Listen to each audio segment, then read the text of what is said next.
Hello. You may have noticed I sound more human today. That is because I slept like shit and decided to employ Microsoftware Incorporated's David to speak on my behalf instead of rambling into a microphone. I should begin by saying that while this video does feature Space Marine 2 and will touch on why people enjoy this game, I primarily want to talk about Overwatch and genre. When Overwatch came out I played for a time but always drifted away from it in favor of other shooters. I enjoy shooters and yet Overwatch never clicked for me. Upon reflection, this boils down to its failure to capture its own genre premise, that of a hero shooter. Hero shooters are really just more eccentric class shooters, deviating further from existing stylings such as forward assault, heavy weapons, demolition, sniping, and so on in favor of playstyles based around a unique personality.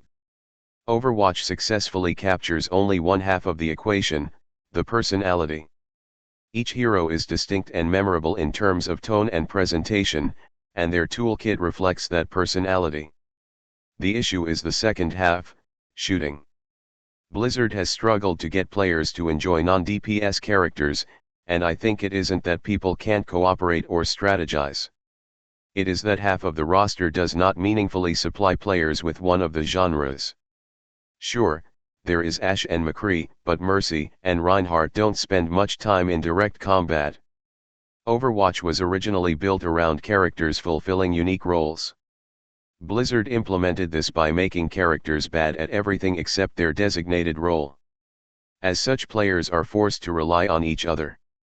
Being glued at the hip means most characters cannot operate independently and fall into repetitive patterns. Team compositions often boil down to people hugging their tanks while a pocket support is just behind them. This lack of personal expression turns most shootouts into prescribed sequences of slowly grinding down the enemy team. In other shooters everyone is evenly vulnerable, which encourages teamwork via power in numbers, but does not prevent a skilled player from getting 4 headshots with the S7 sniper rifle in Halo, or going on a torque bow rampage in Gears of War. It seems at some point Blizzard became aware of this and started adding hybrid class characters who fulfill multiple roles simultaneously, such as Anya, Bridget, and Moira, but this generates a new issue. Multi-role characters being placed into an ecosystem of single-role characters creates a power imbalance. Most hybrid characters were horribly overtuned during their initial release windows. Moira and Anya could out-heal other dedicated supports and out-damage dedicated attackers. The shift towards making everyone damage-centric is a good idea in theory, as it generates a fuller roster of shooter characters, but requires a bottom-up rework of all characters, not just some additions. This brings me to Warhammer 40k Space Marine 2. This may be shocking, but the game called Space Marine has everyone playing as Space Marines. There is never a time when players have to split who is the walking dopamine factory and who is a tech priest trailing behind giving them an armor boost. Instead, Space Marines have sub-specializations that let them flex a particular battlefield expression, but everyone is a full participant in the game's genres.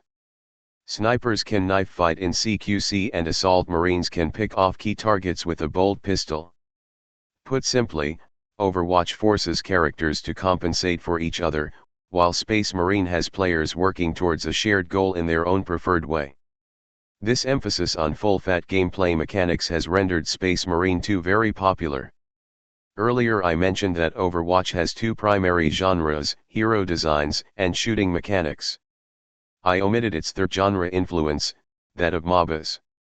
MOBA reads like garbage in text-to-speech, so I am going to call them what they really are, which is tower assault games. Counterintuitively, I enjoy Heroes of the Storm, Blizzard's own tower assault title, but not Overwatch, even though it combines the hero aspects of tower assault with first-person shooting. The mix is precisely the issue. Tower assault games use an aerial camera that grants vastly superior situational awareness than moving in first person. First-person shooters are about what is downrange, not your allies around you. This and the lack of a universal north makes communication and teamwork undoable. It is very easy to say that Raynor is in the bushes above us, or is heading towards bottom lane, but very difficult to give specifics about Genji as he moves quickly through 3D space while everyone tries to land headshots. Furthermore, giving everyone a range of abilities in a tower assault game is fine as it is the meat of the resource management and would be overly simplistic without it. But first-person shooters are inherently complex. Players do not exist on a flat board, but in 3D space with gravity simulation and environmental verticality. Auto attacks that home in on the target enemy are replaced with the relentless need to track erratically moving targets. Adding a large pool of abilities with cooldown severely overwhelms the average player. It also devalues the intensive mechanical needs of first-person shooting. A person who enjoys shooting games will have little satisfaction losing to a McCree who waited around a corner with a flashbang.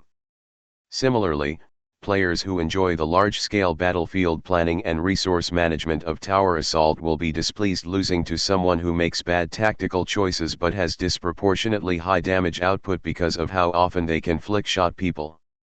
This does beg the question: is there a game that mixes tower assault with first-person shooting and eccentric character class designs? Yes, and that game is Titanfall 2. Titanfall 2 features NPC creeps of varying styles deploying to large battlefields via drop pods. Character ultimates are replaced with spawning the equivalent of towers, a Titan. Just like in tower assault games, Titans are large area denial hazards players must be mindful in how they approach. All players have access to anti-Titan weapons, which while too unwieldy to be favored over an assault rifle against infantry, evens the odds against Titans. In addition to this, players can choose one unique ability via their class. Abilities range from using a grappling hook to gain high ground, to throwing down a deployable shield, or even blinking out of reality for a short moment to escape danger, among other unique and powerful abilities. Giving players only one of each lets them have something to mix up firefights without overwhelming. The core is still moving and shooting.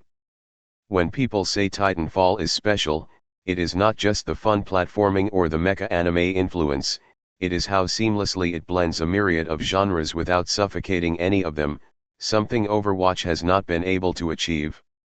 Given that Overwatch 2 missed its chance for a major overhaul, it is unlikely Overwatch as a series will ever address its problematic genre implementation. I hope you enjoyed listening, and as always praise the Emperor.